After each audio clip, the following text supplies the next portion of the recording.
Welcome to Al Shishi. I got to know Shabbos Chanukah, and thank you for joining us last Shabbos, not this past Shabbos, the Shabbos before that. Klal Yisrael Pashat Yishlach. Shabbos Yishlach. Klal Yisrael lost a great Yid. I lost a good friend. Klal Yisrael lost a special person. His was Moshe Lieber. Moshe Lieber lived in Yerushalayim. Talmud Muvik of Shlomo Freifeld. He was prominent. He wrote some art scroll classic svarim, including the Pirkei Avos and others. He was a big Maggid Shir, Mashgiach.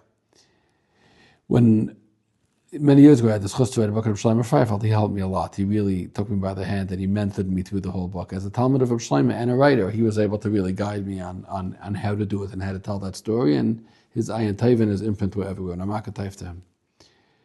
He told me such a good vart on this week's parasha from his Rebbe, from Reb Shlomo Freifeld. That's a vart that I don't think other people knew. He heard it from Chaim Yitzchak Kaplan Shlita, the Chaver Mashgiach, who heard it from Reb Shlomo. But Rav Hutner was nifta on Chav Kislev just before Chanukah. So Rav Shlomo came to Eretz Yisrael to visit his Rebbe. He didn't make it on time. Rav Shlomo Bar and Shachta traveled. Rav Hutner wasn't doing well. They came for the Levaya. They missed seeing their Rebbe one more time. Rav Shlomo spent a few days in Yerushalayim, and he told him Chaim Yitzchak Kaplan, the pasuk says in this week's parsha, the brothers start to feel very challenged by Yosef's line of questioning, and they're feeling very attacked. And they realize, like Yidden do, that if things aren't going our way, maybe there's a reason for it. Maybe the Rebbe Shalom directed us, that we're suddenly over here under the X-ray machine being interrogated. Maybe there's a reason. Aval Hashemim anachnu, we're guilty.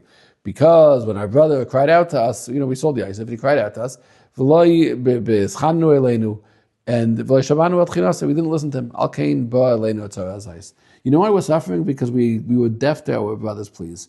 We were closed off to him. Fake down, ban. What do we ever find? Look in last week's parasha. Vayeshev, where do you ever find that Yosef said a word of asking them not to sell him? The pasuk says they took Yosef, they took off his gazelles, they sold him. You don't see a word that Yosef says, please, my brothers, have rachmanas. Please, achai, please don't do this to me. Our father, nothing. You don't see that Yosef was protesting at all or that he asked for any kind of clemency. So what is the pasuk saying? We didn't listen when our brother cried. Where do you see that the brother cried? Some man says different answers. Some al pipshat, others, Shlomo suggested his own teretz. He said sometimes a person, there'll be sirens in the middle of the night when you're sleeping. And you go to shul in the morning and someone says, you heard there was a fire over there a few blocks away. You say, ooh, I taka heard fire engines. That means at the time you heard them, you didn't even pay attention to it, you were in your sleep.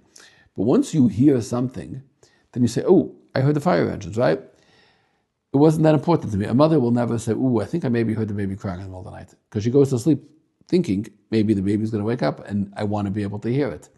But if you're somewhere else, and let's say you're in a hotel and there's a bunch of people in adjoining rooms, and somebody says my baby was up, you'll say, I think I might have heard the baby in the night. But it's not your baby, so you're not really some lave, you don't care that much. Rosh Shlomo says people's ears are open to that which they're ready to hear. He says, you think Yosef didn't argue? Of course Yosef argued. You think Yosef didn't beg? You think Yosef didn't plead? You think Yosef didn't implore them, please have rachmanas? Of course he did. But they were so sure that they were right. He's a Merid B'Malchus, he has to go. Lashna, whatever their reasons were for selling him, they were so convinced that they were right that they didn't even hear him.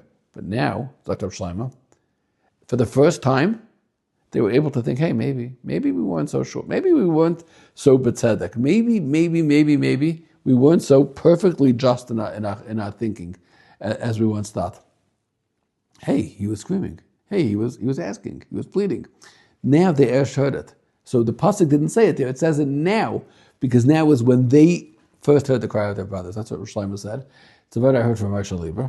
It's really an Shema. It's a word that epitomizes Moshe Lieber, because he was the kind of mechanech who was always able to hear the other person, hear his talmidim, listen to what they were really saying, open to anything, understanding people like his Rabbi taught him.